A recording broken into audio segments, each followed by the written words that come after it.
Have a good day class. मैं Jitendra Saini, your computer teacher, class 7th की Shri ji public school की online class में आज चैप्टर 3 को एक्सप्लेन करने जा रहे हैं। तो इससे पहले जो चैप्टर 1 और 2 हमने कराए हैं, जिन स्टूडेंट्स ने उसको सही से नहीं सुना है उसको अच्छे से सुन लीजिए, समझ लीजिए। इसके बाद क्वेश्चन आंसर कंप्लीट करने के बाद चैप्टर 3 पे आएंगे और इसको सुनेंगे अच्छे से, क्योंकि एक बार टॉपिक वाइज एक्सप्लेनेशन अच्छा हो जाता है और जब स्टूडेंट उसको अच्छे से समझ लेते हैं, सुन लेते हैं, तो क्वेश्चन आंसर में या एक्सरसाइज में कोई प्रॉब्लम नहीं होती। और अगर किसी तरीके की प्रॉब्लम अगर आपको आती है तो आप मेरे व्हाट्सएप नंबर पे मुझसे कंसल्ट कर सकते हैं। तो चलिए स्टार्ट करते हैं चैप्टर 3 क्लास 7th का। हमारा चैप्टर का नेम है MS पावर पॉइंट। क्लास 6 में मैं पहले भी MS पावर पॉइंट के बारे में बता चुका हूँ। प्रीवियस हमने प्रैक्टिकल में इसको सीखा था और एक बार फिर से हम इस चैप्टर को एक्सप्लेन कर देते हैं, जिससे बच्चों का रिवीजन भी होगा और आप सब लोग इसका प्रैक्टिकल भी अच्छे से कर पाएंगे। इससे रिलेटेड मैंने प्रोजेक्ट वर्क आपको दे रखा है। मेरी यूट्यूब जो साइट है, मेरा यूट्यूब लिंक आपको पता होगा, श्री जी स्मार्ट टेक SJPS, यानी कि जो श्री जी पब्लिक स्कूल की जो यूट्यूब चैनल है उस पर आप देख सकते हैं कि मैंने जो प्रोजेक्ट दिया है वो MS पावर पॉइंट में आपको प्रेजेंटेशन बनानी है। तो आज इस सॉफ्टवेयर के थ्रू हम प्रेजेंटेशन बनाना सीखेंगे। तो पावर पॉइंट क्या है? पावर पॉइंट एक प्रेजेंटेशन सॉफ्टवेयर पैकेज है। ये एक एप्लीकेशन सॉफ्टवेयर है जिसमें हम एनिमेशन बनाते हैं और डिफरेंट टाइप्स की एनिमेशन, चाहे किसी टॉपिक पे हो, जैसे photosynthesis, poetry recording, school renovation plan, और भी बहुत सारे ऐसे टॉपिक्स हैं। किसी भी सब्जेक्ट से किसी भी टॉपिक को आप ले सकते हैं और इसे कंप्लीट कर सकते हैं। इसमें पावर पॉइंट में देखिए बहुत सारी चीज़ें यूज़ होती हैं, जैसे टेक्स्ट है, चार्ट है, ग्राफ्स है, साउंड इफ़ेक्ट्स है, वीडियोज़ है। इन सभी के कॉम्बिनेशन से जो स्लाइड्स बनती हैं, उन स्लाइड की कॉम्बिनेशन से हम पावर पॉइंट के प्रेजेंटेशन को बनाते हैं। आप लोगों ने मूवीज़ में देखा होगा, किसी भी ऑफिस में या किसी कंपनी में जो प्रोजेक्टर होता है, प्रोजेक्टर पे स्लाइड चलती रहती हैं, एक एक पेज चलता रहता है और उसको एक्सप्लेन किया जाता है, या तो उसी ऑटोमेटिक तरीके से या फिर कोई पर्टिकुलर पर्सन उसको एक्सप्लेन करता है ओरली। तो ये एक प्रेजेंटेशन होती है। तो इस तरीके की प्रेजेंटेशन आप बनाना सीखेंगे। अब इसमें जो पहला टॉपिक है, adding images and charts with layout. Layout यहाँ पर अलग अलग तरीके होते हैं, यानी कि जैसे इसमें दो तरीके के लेआउट दिए हुए हैं, टेक्स्ट लेआउट और कंटेंट एंड टेक्स्ट लेआउट।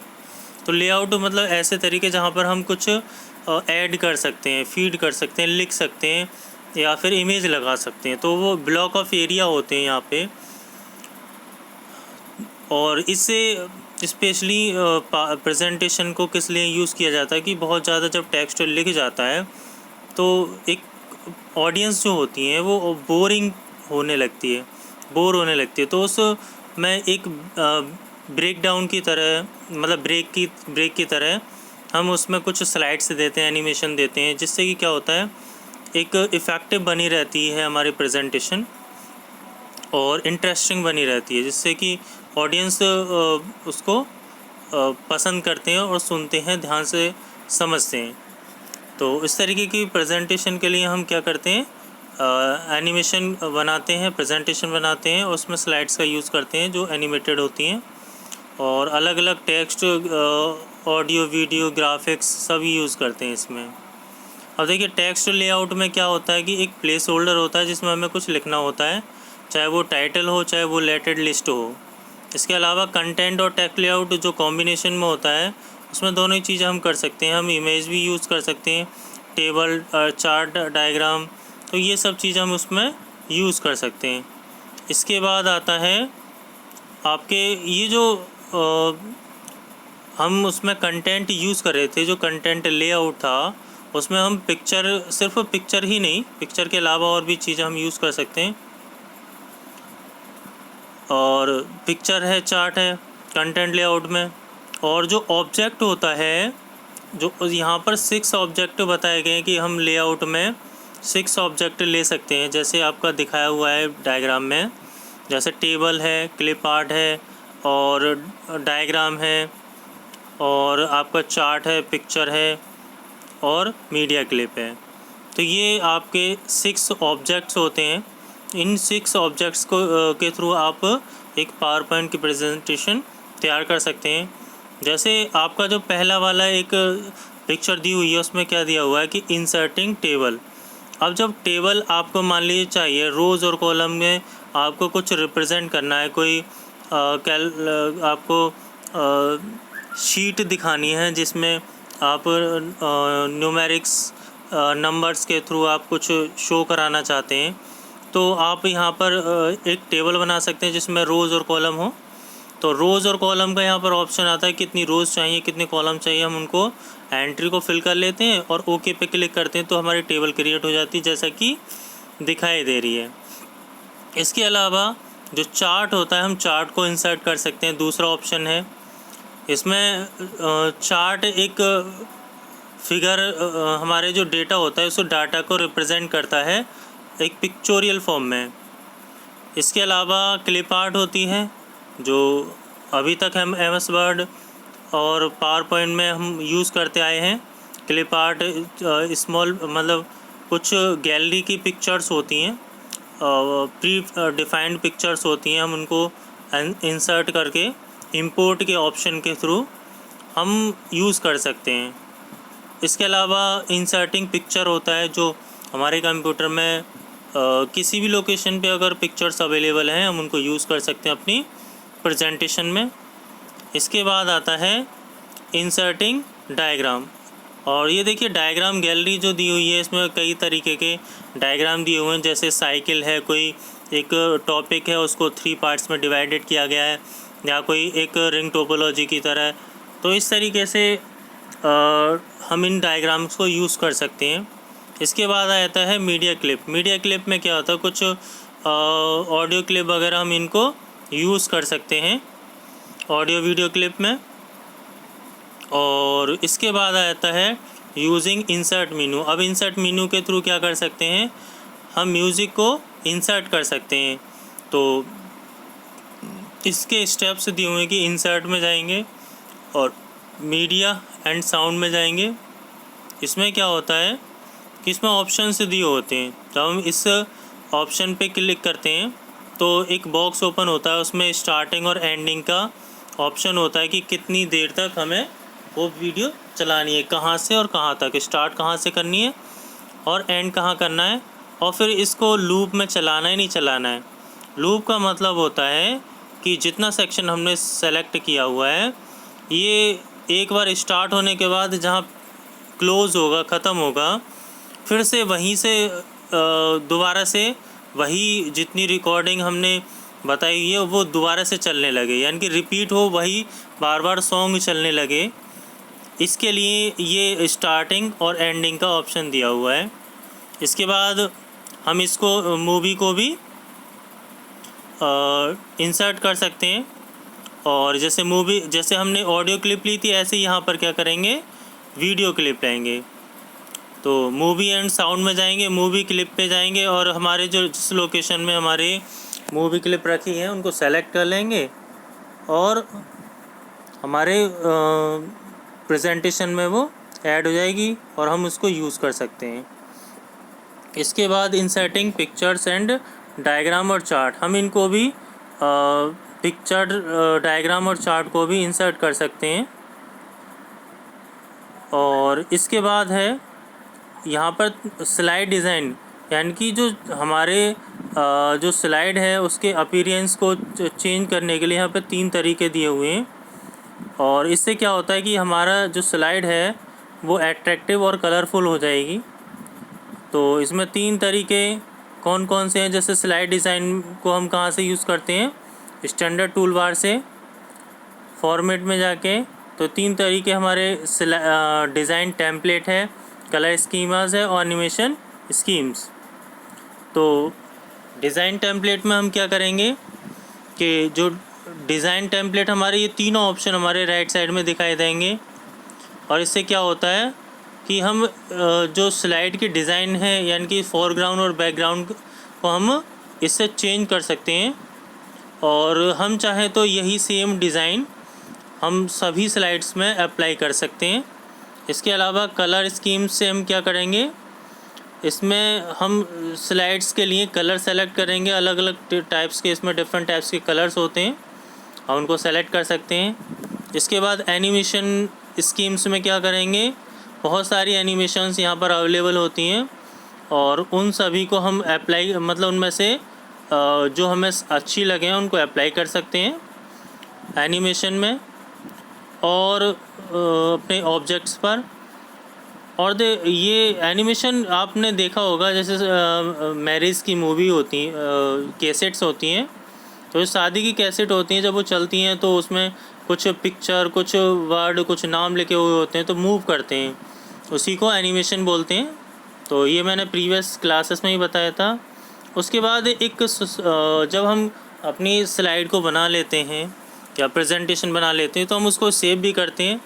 तो सिंपल है, प्रीवियस क्लासेस में जैसे मैंने बताया था अदर सॉफ्टवेयर को सेव करने का जैसे तरीका होता है, सेम इसमें भी होता है। Ctrl+S के थ्रू इसको सेव करते हैं और .ppt इसका एक्सटेंशन होता है, ये बाय डिफ़ॉल्ट इसमें ऐड हो जाता है। किसी फाइल को अगर किसी और नेम से अगर सेव करना होता है तो हम क्या करते हैं, हम सेव एज करते हैं। इसके बाद प्रिंटिंग या स्लाइड किस और प्रीवियस अदर सॉफ्टवेयर की तरह यहाँ भी प्रिंटिंग के सेम ऑप्शन है। शॉर्टकट की Ctrl+P होती है और फाइल में जाके एक प्रिंट का ऑप्शन आता है, या वहाँ से भी आप कर सकते हैं, दोनों तरीके हैं। या फिर स्टैंडर्ड टूल बार में एक आइकॉन होती है प्रिंटिंग की, वहाँ से भी कर सकते हैं। ये 3 तरीके इसमें आपको दिए हुए हैं। इसके बाद प्रॉपर्टीज़ आती हैं। आप प्रॉपर्टीज़ में अलग तरह की प्रॉपर्टीज़ होती हैं, जिस तरीके से हम प्रिंटिंग की प्रॉपर्टीज़ में जैसे कलरफुल है, ब्लैक एंड वाइट है, मल्टीपल पेजेस है, सिंगल पेजेस है और बोथ साइड है। तो इस तरीके से हम अलग अलग ऑप्शंस को अपने रिक्वायरमेंट के अकॉर्डिंग को सेलेक्ट कर सकते हैं। फिर उसके बाद आ जाता है फॉर्मेटिंग टेक्स्ट। अब जो ये जो टेक्स्ट होता है वो क्या होता है, जो भी कुछ हम लिखते हैं अपनी स्लाइड में वो टेक्स्ट की फॉर्म में होता है, चाहे वो नंबर हो चाहे अल्फ़ाबेट हो। तो इनको हम क्या करते हैं, इनका टाइप, स्टाइल, साइज़ और कलर हम चेंज कर सकते हैं। तो जो स्टाइल है, तो स्टाइल में जैसे सभी के लिखने के अलग अलग तरीके होते हैं, उसी तरीके से हम स्टाइल को चेंज कर सकते हैं। जो अलग अलग लिखने के तरीके हो गए, इसके टाइप हो गए। और स्टाइल में जैसे रेगुलर हो गया, बोल्ड हो गया, इटैलिक हो गया। और साइज़ में उसका फ़ॉन्ट का साइज़ कितना बड़ा है। कलर में उसके अलग अलग कलर हो गए। तो ये इसके फॉर्मेटिंग हो गई। इसके अलावा हम बुलेट्स और नंबर्स को यूज़ करते हैं। जैसे हमें सीक्वेंशियल मेथड में अगर कुछ शो कराना है तो सीक्वेंस में अल्फ़ाबेट का सीक्वेंस होता है, 1 2 3 का, फर्स्ट सेकंड थर्ड का। तो ये सीक्वेंस होता है, इसको नंबरिंग बोलते हैं, नंबर्ड बोलते हैं। बुलेट किसको बोलते हैं, जिसमें सिंबल्स यूज़ होते हैं। जैसा कि इस डायग्राम में दिया हुआ है, इसमें एक पिक्चर में दिया हुआ है कि जो लाइन के आगे कुछ सिंबल्स लगे हुए हैं अलग अलग तरह के, जैसे पॉइंट डैश लगा देना, पॉइंट लगा देना, सर्कल कर देना, हैंड बना देना, राइट का सिंबल बना देना। तो ये सब क्या है, ये कुछ बुलेट्स हैं, हम इनको यूज़ कर सकते हैं। इसके बाद ये एग्जाम्पल बताया गया किस तरीके से करते हैं, इसको करके दिखाया गया है। और टेक्स्ट को अलाइन कर सकते हैं। बाय डिफ़ॉल्ट जो टेक्स्ट होता है वो लेफ़्ट अलाइन होता है और जो नंबर होते हैं वो राइट अलाइन होते हैं। और इसके बाद लाइन स्पेसिंग आता है। तो लाइन के बीच में जो स्पेसिंग होता है वो लाइन स्पेसिंग होता है, हम टेक्स्ट के बीच में स्पेसिंग दे सकते हैं। इसके बाद केसेस आता है। केसेस में क्या होता है, चेंज केस, मतलब किस किस स्टाइल में हम लिखना चाहते हैं। जैसे एक सेंटेंस केस होता है, lower case, upper case, title case और टगल केस। तो ये क्या है, 5 टाइप्स के केसेस हैं, हम इनको सेलेक्ट कर सकते हैं और अलग अलग केसेस में शो करा सकते हैं। इसके बाद आता है जैसे मैंने 3 टेक्निक्स बताई थी किस तरीके से हम अपनी स्लाइड को अलग अलग डिज़ाइन में यूज़ कर सकते हैं, चेंज कर सकते हैं। और जैसे डिज़ाइन टेम्पलेट है, कलर स्कीम्स है, एनिमेशन स्कीम्स है। तो स्लाइड लेआउट के थ्रू हम क्या करते हैं, उसके बैकग्राउंड को चेंज कर सकते हैं। अब बैकग्राउंड में देखिए अलग अलग कलर्स जो दिए हुए हैं, हम उनको कलर्स को चेंज कर सकते हैं। इसके बाद adding and resizing text boxes, यानी कि जो टेक्स्ट बॉक्सेस हैं हम उनको ऐड कर सकते हैं और रिसाइज़ कर सकते हैं। रिसाइज़ का मतलब होता है छोटा और बड़ा कर देना। जो टेक्स्ट बॉक्स हैं उसको छोटा बड़ा कर देंगे, साइज़ जो डेटा है हमारा उसके अकॉर्डिंग, जितना लिखना है उसके अकॉर्डिंग। इसके अलावा हम कॉपी भी कर सकते हैं, कॉपिंग text from other Microsoft application जैसे MS वर्ड, एक्सेल से हमें डेटा कॉपी करके और यहाँ पर यूज़ कर सकते हैं। इसके बाद हेडर और फुटर आता है। तो यहाँ पर जो हेडर और फुटर होता है, हेडर को यहाँ पर स्लाइड और फुटर को नोट्स एंड हैंडआउट्स बोलते हैं। अगर हमें हेडर देना है तो हम स्लाइड्स में देंगे और फुटर देना है तो नोट्स एंड हैंडआउट्स में देंगे। तो स्लाइड में यानी कि हेडर में क्या दे सकते हैं, डेट टाइम दे सकते हैं, और फुटर को भी हम इसमें यूज़ कर सकते हैं। इसके अलावा नोट्स एंड हैंडआउट्स यानी कि फुटर में क्या देंगे कि डेट टाइम या पेज नंबर दे सकते हैं हम फुटर में। इसके अलावा एडिटिंग इमेजेस को एडिट करना, यानी कि जिस तरीके से जो ड्राइंग टूल बार में हम फॉर्मेटिंग करते थे इमेजेस में, इसी तरीके से यहाँ भी कर सकते हैं, जैसे डिलीट करना, रीअरेंज करना।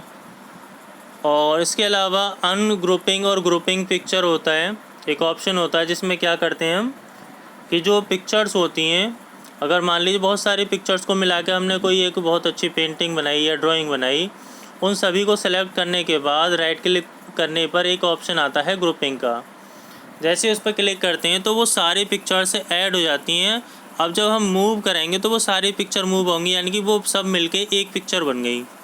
इसी तरीके से हम उनको अलग भी कर सकते हैं, राइट क्लिक करके अनग्रुप पे क्लिक करेंगे तो वो अनग्रुप हो जाएंगी, यानी कि अब वो सेपरेट हो जाएंगी। बहुत सारी जो मिलके एक बनी थी, अब वो एक जो मिली थी वो अलग अलग हो जाएंगी।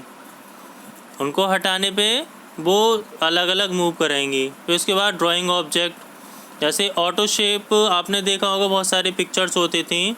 यहाँ पर ड्राइंग ऑब्जेक्ट्स में वो सारी पिक्चर्स आएंगी, आप उनको यूज़ कर सकते हैं। Using media clip in a presentation. इसके बाद यहाँ पर आता है साउंड इफ़ेक्ट्स। तो जो साउंड्स होते हैं उनको हम यूज़ कर सकते हैं। मैंने प्रीवियस भी बताया था, कुछ साउंड क्लिप्स हैं और उसमें जो ऑप्शन आता है, एक लूपिंग का ऑप्शन आता है कि बार बार वो साउंड जो होगा वो प्ले करेगा, यानी कि एक ही को बार बार चलाते रहना है। और इसके बाद कस्टम एनिमेशन में जो एनिमेशंस होते हैं वो अलग अलग तरह की हम उनको दे सकते हैं। अलग अलग ऑब्जेक्ट, जितने भी ऑब्जेक्ट हैं उनको सेलेक्ट करके कस्टम एनिमेशन दे सकते हैं। ये राइट साइड में आपको मिल जाएंगी, राइट पेन में। इसके बाद आता है और इसके कुछ इफ़ेक्ट्स होते हैं, जैसे हम प्ले साउंड पे जाएंगे तो वहाँ पे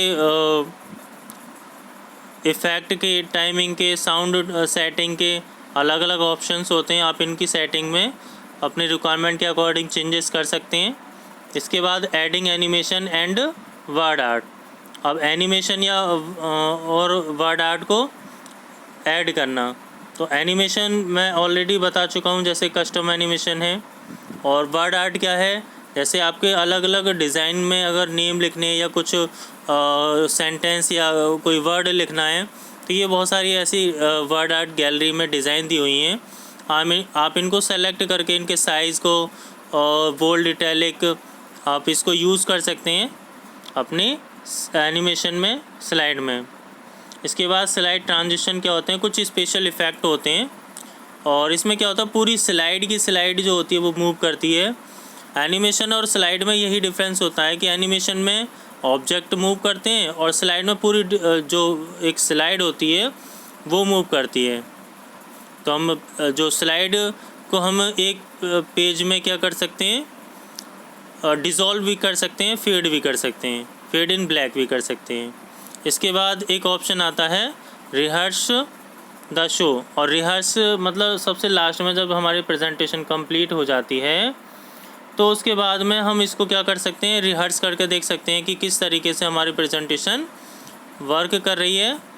और अगर इसमें कोई चेंजेस होता है तो हम इसको फाइनल करने से पहले इसको चेंजेस कर सकते हैं। इससे क्या होता है, हमें पता पड़ जाता है कि हमारी प्रेजेंटेशन किस तरीके की बनी है, कोई कमी तो नहीं रह गई है। तो इन सभी के साथ हमारी ये चैप्टर 3 कंप्लीट होता है। तो इससे प्रीवियस 2 चैप्टर जो मैंने कंप्लीट कराया था, अगर किसी ने उनको नहीं सुना हो तो प्लीज़ उनको ध्यान से सुनिएगा। और इसे भी अच्छे से ध्यान से सुनने के बाद इसके चैप्टर के क्वेश्चन आंसर हम नेक्स्ट क्लास में कराएंगे। सो श्री जी पब्लिक स्कूल की ओर से ये चैप्टर 3 की क्लास 7th की ऑनलाइन क्लासेस हैं। So thank you for today.